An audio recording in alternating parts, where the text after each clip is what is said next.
Deadlights Pod. Welcome to the Deadlights Podcast. I'm your host, Sam. And I'm your other host, Leslie, and we're bringing you another week of horror. Another one.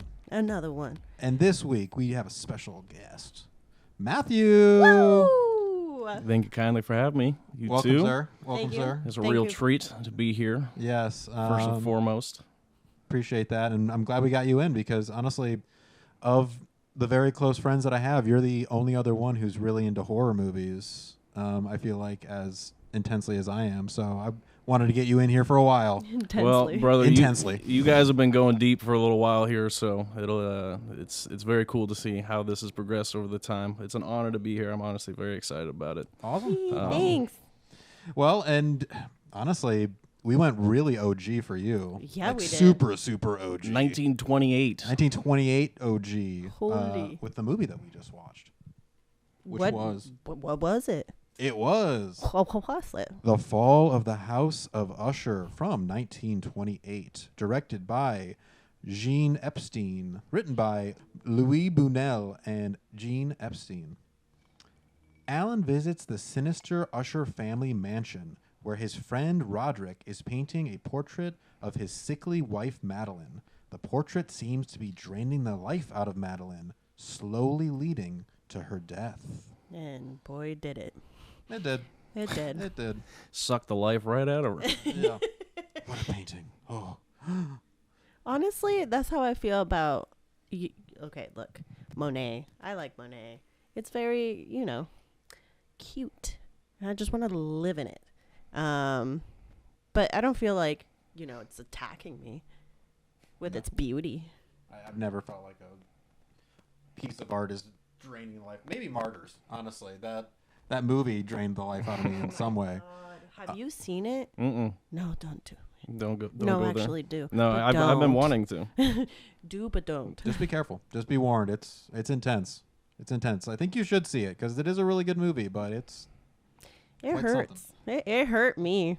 And we keep talking about it. We bring it up every time. Sorry, this is not what this podcast is about. This podcast is about The Fall of the House of Usher. Usher. Which, just to start off, we're getting a rendition of an Edgar Allan Poe story. Mm-hmm. This is a short story, I believe, that he wrote. And this is a filmed adaptation of it. And also, should be noted that this is a silent film. French silent film. French silent film. Another French film that we have on this Mm-hmm. podcast. So a lot of different factors coming into this critique because I think it's fair for us to consider those things when we are critiquing this movie. The time period, the early experimentation with film. They're just figuring out how to make stories pretty much through film. So Some of the imagery was so beautiful. yeah. Gosh, like the way that they just like played with movement and with shapes, it was so beautiful. Yeah. That shot of the like hallway. Yeah, the tone number, the music, how the music played a very, very key, which we were also talking. We don't know if this was like initially part of the film.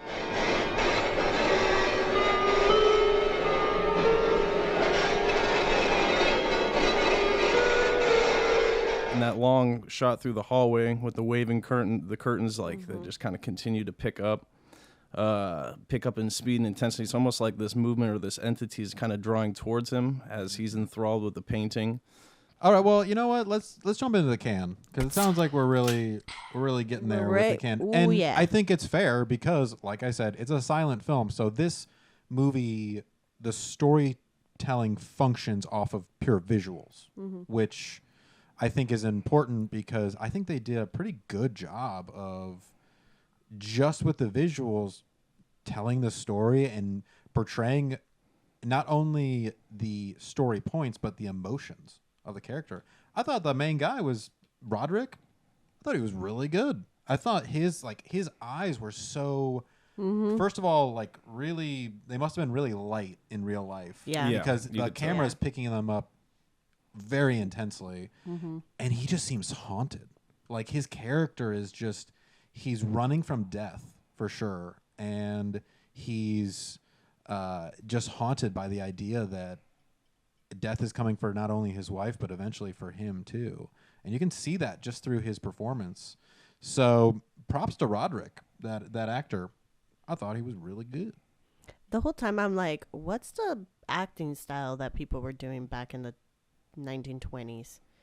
And I got a lot of like naturalism. So it's like coming off of a very like Shakespearean heavied kind of style. And then we get like Stanislavski, I can never say his name, and then Meisner. So, because like I thought it was going to be even more dramatic acting wise. I mean, we get that from Madeline for sure. She's fucking sad. She is so sad that she's a sister wife. God, I would die. I would be like, all right. Her husband brother is draining the life out of her every time he paints. Yeah, what the fuck? She's super sad. She is, man. And then when she was by the candles, I was like, man, she's gonna just like get in there, just like motorboat those candles. It looked like she wanted to. She was like, end it all. What the hell? Yeah. Why are you painting me and draining my life? Why are we married?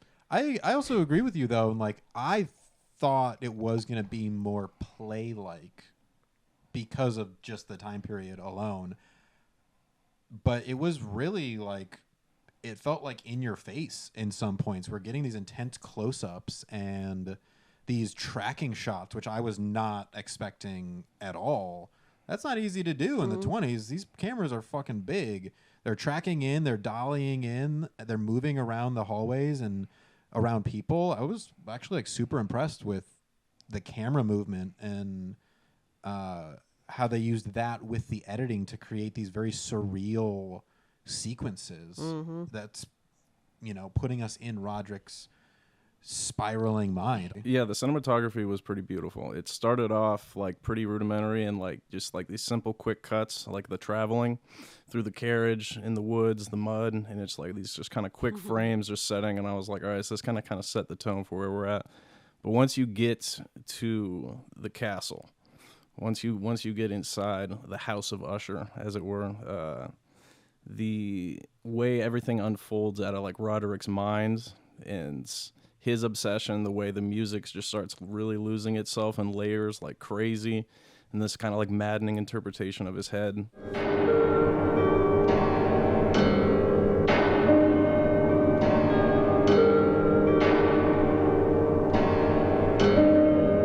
And I mean, because we're black and white too, I think we're doing a great job of getting a lot of cool shadows, silhouettes going on. It's a dark story. And yeah, you're right. Once we get into that castle, things just kind of start to spiral out of control. And that the filmmaking goes along with that, which is, I think, just great storytelling on their part. And how about we get to the meat? What we're actually talking about in this movie. I mean, Roderick's story is he can't let go. This rich dude just can't let go of his sweet Madeline. And he will do anything. He's the last of the lineage on the family tree. He's a disgrace to the lineage, as we come to find. And his obsession, you could tell he cares deeply about her, but he's so obsessed with this painting. You just watch Madeline withering away, slowly falling in that one sequence in every direction. It was almost Spoils of Babylon. Kristen Wiig moving very dramatically, and there's all these cuts of her throughout the room, just in different places, just being all melodramatic and such. But that was like kind of what came to mind. I was like, she must have caught on this at some point. But it was he's just so enthralled with this painting, and you can see Madeline coming to life more and more there in the painting as she's slowly fading away. But it was like how he's torn between this, the real her versus like this entombed version of her or something. It was an interesting, I don't know, I guess just how that was transcending, playing out his slip into madness. Yeah. I think too, like, it was interesting when she actually died and they were bringing the coffin in, and he still was like, she's not leaving these grounds. We're burying her here, And so even after death, even when she's dead in a coffin, he still wants to possess her and wants to keep her. Don't nail that coffin down. Don't nail that coffin down. There's a chance. I got to look in sometimes, or she might come out. But yeah, and I think it extends too to like, you know, gender roles. You know, he felt also he was from a very rich family, so he felt entitled to possessing her. And then death, which is something that no one can control, not even the rich and powerful, is coming for him, is coming for his wife. And he wants to try to trick nature into keeping what he thinks he possesses, which is his wife. And that comes at a cost. That comes at the cost of her actual physical life, for him to just possess this painting that it's like picturesque version of his wife. It is there that she lives. Man, that shot of him with the fire behind him, we were like, oh, this fucking place is tearing apart. And it was just it was the biggest fireplace that I have ever seen. I don't know if that was for ease of production. They're like, we're just going to create this big set that basically is going to look like a fireplace, but it's like conveying the place is burning down. Because they had like mini flares kind of up the stairs on every few steps as like little burnings. So like, yeah, I was we were all thrown. We're like, oh, they just got a big ass fire going on behind them. But then, no, it's like the place is coming full down. Well, and that goes along to like the consequences. What are the consequences now of his decisions? And I mean, in the lineage, maybe his past ancestors weren't good people. Yeah. So we gotta just like cut it. Kill off this bad line. Yeah. I got that sense too of like his family was destined to die off, and he felt that. But eventually, it came full force and destroyed everything that he owned. He had to sacrifice everything. But I guess he got her back at the end. Was she undead or? She was undead, right? Yeah, I mean it's as far as we know up into the last sequence that we see them together. But I really thought he was gonna die at the end. Maybe he did. Yeah, and it's like, is it the house of Usher itself? Like at the start when we see the guy gets the note requesting him to come see Roderick and talking about his dying wife, he's getting sick. Everybody's just whispering, Usher, Usher. Usher.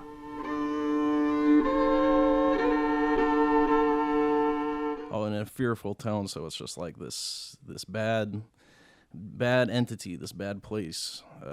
Is it just within the hallowed grounds there? Or is it the family curse? Or something this guy himself was just meddling with in his dark ways, the dark arts, meddlings. What's next for him? What is next for him? I mean, he's just gonna keep on painting her. I think so. I honestly don't have much hope for him. I mean, if she's dead, is she gonna die again? Like, can that happen? Undead to dead again. Super dead. Super dead. That's after dead. Dead squared. Dead squared. Dead. Yeah, who knows? It doesn't seem like a very happy ending for him. But let's get to the cook. Let's talk about how they actually, told that story.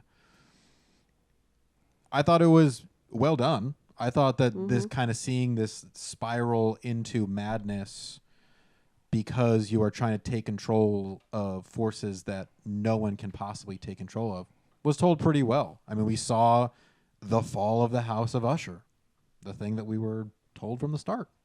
I have a question about the scene in where we see the castle tumbling down. Mm-hmm.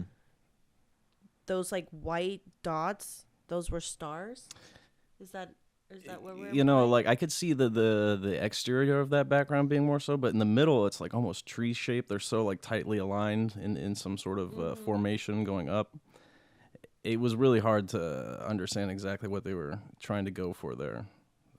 I couldn't tell if they were trying to make it look more surreal, because it just wasn't. Because that's what I would try to interpret it as is like, oh, the Starry Night, and like there's some real weird constellations that are maybe part of this, like the cosmic forces coming after the House of Usher, you know, coming together.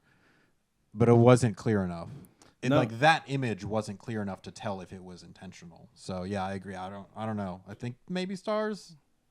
And I mean, stars? to that point, like Aliens. we got so much atmospheric shots that it was like that was definitely like kind of like an undertone or like a character, sub character or something of in and of itself, of like the build up of like the destruction, the fall of the House of Usher, which I really enjoyed that layer to it throughout. Back to what Leslie just brought up and kind of like coming to the end, but what I wanted to bring up that I almost forgot was the two animals that we got.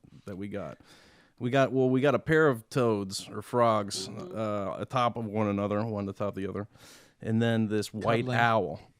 Oh yeah. And we saw the owl, I think, first, and then there was a sequence where we see the toads and the owl kind of interchangeably. And I was trying to like, I don't know. I was never exactly, you know, if it's some omen for what's going on, at least within the owl. I don't know the toad, the frog extent of things, but I was just the specific choice for those two. Yeah. Hard to tell.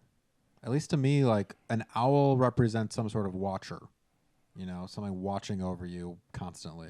I interpret them by wisdom, like that too. Mm-hmm. Yeah, some both sort of which, yeah. Yeah. Mm-hmm. Which could be kind of this extension to like, you know, destiny. His destiny was always to fall. There was going to be the fall of this house no matter what. And that entity, that owl, was just always watching and coming because that's what the truth is. That's what was destined to happen.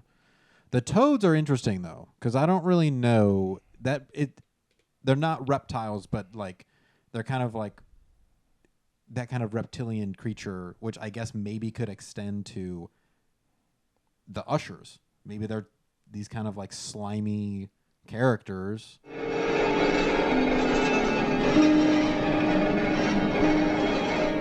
The Usher family tree was as tormented as an old oak and threatened Roderick, the last of the line, with degeneracy. Leave it in the comments what your theories are. What do the frogs represent? Do like that. Yeah, who knows? Yeah. So I'm going to ask the filmmakers from almost 100 years ago. Wow. Woo. Let's bring them back from the dead. That's great. Ouija board? Anybody? What do the frogs represent? Sex. Oh, okay. We got it. Yes. Oh, we got it. Cool. Just like, yes. Let's get to the thrill. Let's get to the actual spookiness of this movie. I thought some of those sequences of like him painting her and her coming back with these like crazy like multiple exposures on top of one another actually did a pretty good job of making it tense. I thought those were some pretty spooky moments that I was not expecting from this movie. Well, the music too. I mean, God, it was so. Isn't there like a style of music where it's very distorted? It's just like a bunch of fucking noise. It felt like that. At some makes points. no sense. Yeah. Yeah, it was like very chaotic and unhinged.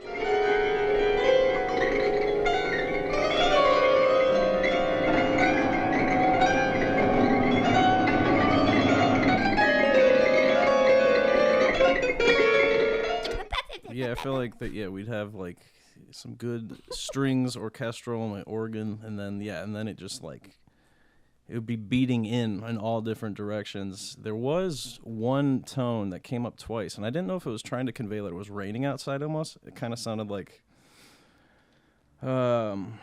what's the instrument I want to say? Percussion instrument, not a xylophone, but it was like it had like kind of this bell, almost ringtone to it, but it was like drops of like kind of rain, but that would sequence in.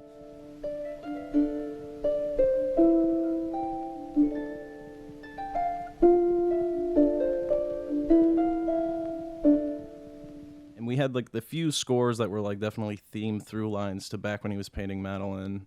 The early one on the adventure when the guy was getting there was quite the number.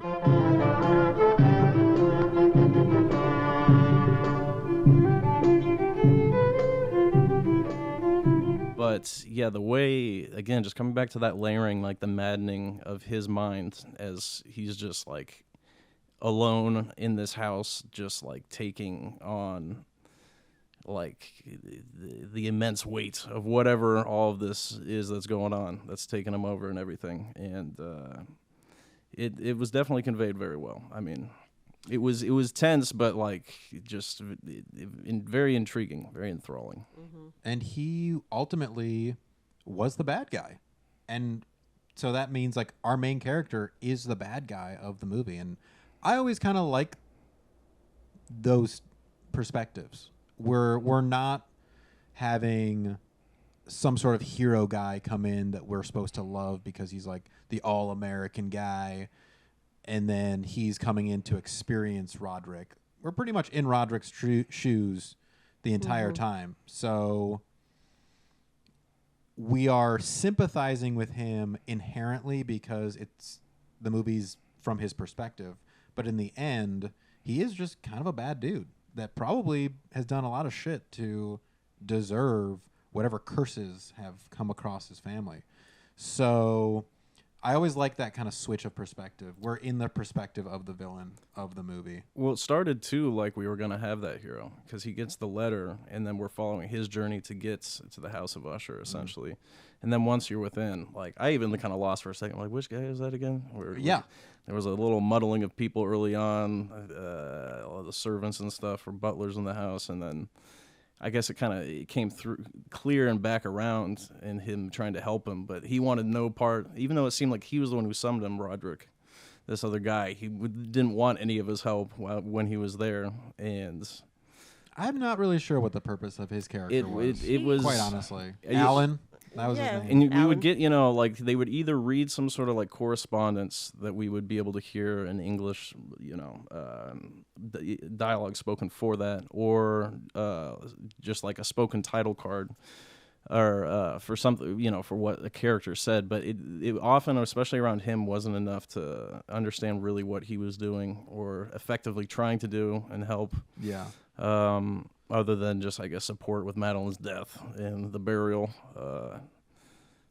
But he was pretty blind to everything that Roderick was going through. Well, yeah, he needed a ginormous magnifying glass, and all he was doing was reading. Oh, that's right. He was reading for hours. Always He was just reading. reading. Yeah.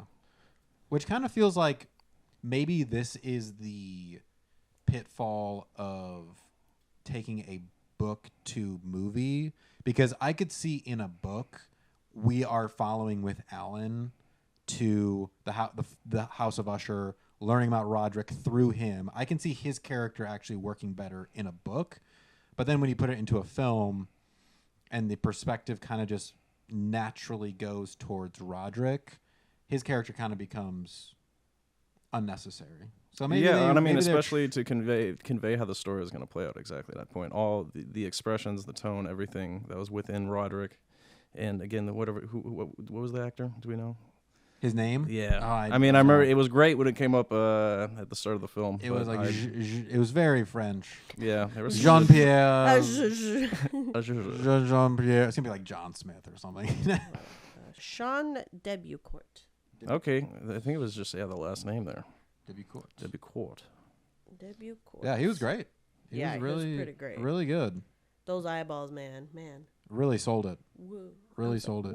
A lot of the horror sequences in this film gave me The Shining vibes. Very, it was relying a lot on these long shots on people seeing something horrifying, and then we cut to that for just a moment, and then we cut back to their reaction. It's mostly about the reactions of what people are seeing. And so it gave me the Shining vibes, and like we got a lot of those like kind of tracking shots that reminded me of following behind Danny on his tricycle through the Overlook Hotel.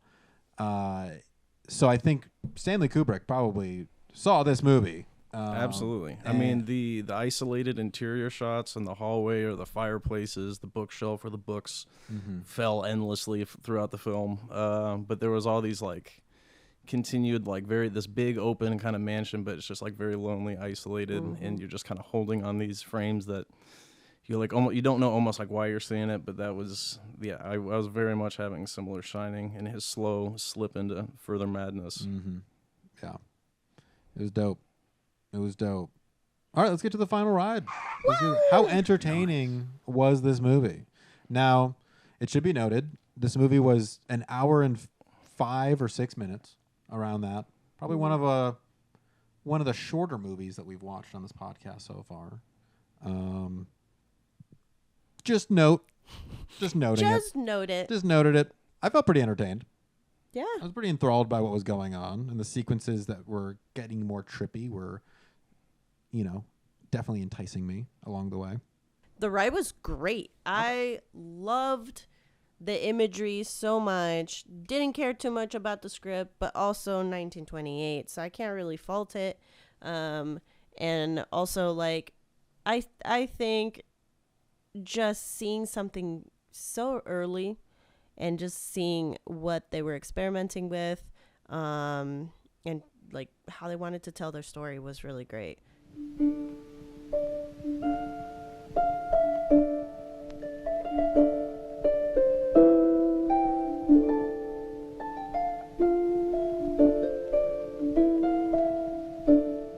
Matthew, how was your ride during this film? To quote Dewey Cox, it's a beautiful ride.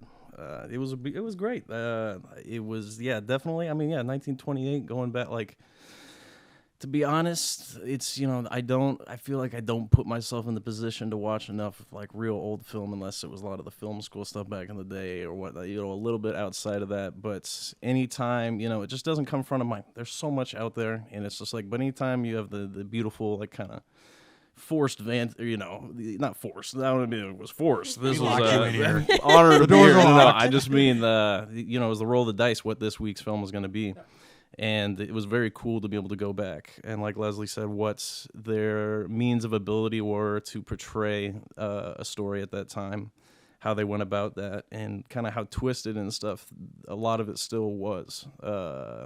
Like, it's cool to. I mean, obviously, art has been around for so much longer than any of what the modern film expression of it is. But sometimes, I don't know, we like think that the minds couldn't be, as kind of, I don't know, the means of take back just the the way that they kind of built this twisted and slip into insanity and stuff was not how I thought they would have gone. Like, it wasn't so chaotic, but it was a lot more than I would have expected for kind of that time. So it was a little bit confusing, but one hell of a ride all the way through. Amen to that. Amen. The fall of the hush of Usher. Hushing Usher. The gushing Usher. The fall of the House of Usher. That's what I meant to say, from 1928. Wow, let's get to these matches. Shall we? I don't want to rush us. That was an accident. Let's get to it. All right. Leslie, do you have a number? No? I think I do, maybe. Okay, go for it. Matt, do you want to go first, or as our guest? Too much pressure. No. Give me. What's it's up to 5? Again, up to correct? 5. Yeah. Usually how we think about it is like each of these categories, since there's 5 categories. Right. Yeah. It's like a pumpkin is associated with each of these categories. Correct. All right. However you want to do that math. And are we any half of a pumpkin? Oh yeah. You can go like yeah. 0.1, 0.2, 0.3. You can really get specific with it. All right. I mean, I'll give a 3.73. 3.73. Okay, cool. On this, just because I appreciate a lot of what the movie ultimately was. There was definitely, I mean, it's French and silent, so it's just like I gotta, that's what it's gonna be. For an extent of just following. I mean, some of the what they interpret out in English at the start. Real quick callback of the magnifying glass in that book. I'm like, was everybody else just supposed to be reading this? I mean, you could hardly see some of the letters. It was so tight. It was, and they were just panning, scanning through. I'm glad we had our, like, SpongeBob narrator going on in there. No, it was, but yeah, I mean, for 1928, the build of the suspense within it, even though, there's nothing so grand that necessarily comes out of it other than just the building tension and kind of overall feeling. I enjoyed it. Great. 3.37. All right. 3.73. Yeah. 3.73. Yeah. I was also going to give it, I'm going to give it a solid 3. Solid 3. Yeah. Gosh, some of those shots were so beautiful. And I don't know. Listen, I don't like the whole sister-wife thing. That's gross. I don't think she actually was his sister. But it would be really funny if it was. I mean, yeah. And those rich people, who knows? It ain't the first time that somebody wanted to marry their sibling, or their relative. So yeah, there's a layer to that complexity of how fucked this family is, if it is a sister wife.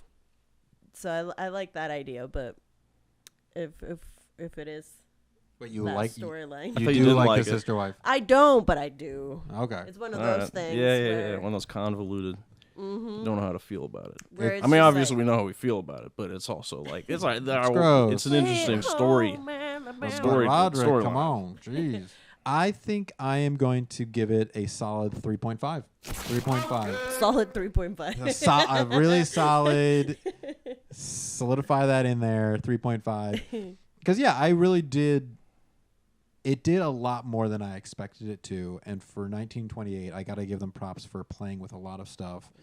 And I think it's cool that we get these films from such early on, almost 100 years ago, in filmmaking history, because we see them trying things, experimenting with things. How do we actually tell a story through this newer medium? And from there, it just gets more and more and more refined, and we're seeing film develop even today. So I got to give them props for, being a part of trying to move the medium forward. And also, I think it did do a good job of telling the story it was trying to tell through visual filmmaking, through visuals rather than talking. And it set a vibe. It definitely set a vibe and definitely inspired people from what it did achieve. So, solid 3.5. Solid 3.5. In there. Nice. The Fall of the House of Usher. And down it went. And down it went. Yeah. Goodbye. Well, I guess we got to pick out what we're going to get next week. And as the guest, Matthew, you get to pick it out. Hell yeah. We've got upwards of 400 movies in there. Really get in there. Feel it out. Feel a good one. All right. And then open it up and read the log line first before telling us what it is, so me and Leslie can guess. All right. Well, it's only natural that this is what I selected here. I will say that. A team of commandos on a mission in Central American jungle find themselves hunted by an extraterrestrial warrior. Are we going to watch Predator? Y'all are watching Predator. Yeah! John McTiernan, baby. Oof. Wow. Arnold Schwarzenegger making an appearance on the pod. Wow. We wanted an alien movie, so we're getting a lot of sci-fi movies this season. I'll be back next week just to sit on the couch. Cool. That's fine. Let's make it a viewing party. Absolutely. Predator. Wow. Great pick. Yeah. Thank you. I pull good ones. I'll tell you that. We need you back. Yeah, I'm here. Thank you again so much for being here. Thank you guys so much. This was a real treat. Yeah, for watching and then for recording with us. Please plug yourself. So I'm recently moved back to the Chicago area. I am a personal trainer and also a health and wellness coach. So you can find me on Instagram right now, AndreMatt3, ANDREMAT, the number 3. And yeah, if you have any interests in trying to any improvements overall, just kind of in your health, wellness, vitality, goals that you want to talk about, chat about, you can find me on Instagram. Send me a direct message there, and we could talk about where you're at right now with things. Anyways, that's Hell the yeah. short and skivvy of it for right now. Love it. All right. Love it. Love it. Well, we have a phone number that you can call us. We do have a phone number. It's 773-669-6677. What were you going to say? Leave us your horror movie suggestions. Just leave us. Just leave us any message, honestly. Please. Please call us. Yeah, call us. We would like to feature you on the pod. Yeah. Maybe. I want to hear what you have to think. Maybe. What do you have to say and what do you have to think? Yeah. We did. Anyway. I'm losing my brain, you guys. The Fall of the House of Leslie. She's falling I'm in going to get out of here eyes. before it burns down. Yeah. I need help moving all of my plants if we are going to have to evacuate. Because my plants are my babies. Okay. Yeah. We'll all take a handful. Yeah. Monstera. You take the cactus. I'll take the cactus. It's right behind kind you. of stuck to me right now anyway, so it'll be pretty easy. Yeah. My bad. Sorry. No. But you can follow me on Instagram at ColorMeLeslie. And me at Beep Beep Richie T. You can follow us at the Deadlights Pod. Please do. And until next time, let's get spooky. The Fall of the House of Usher.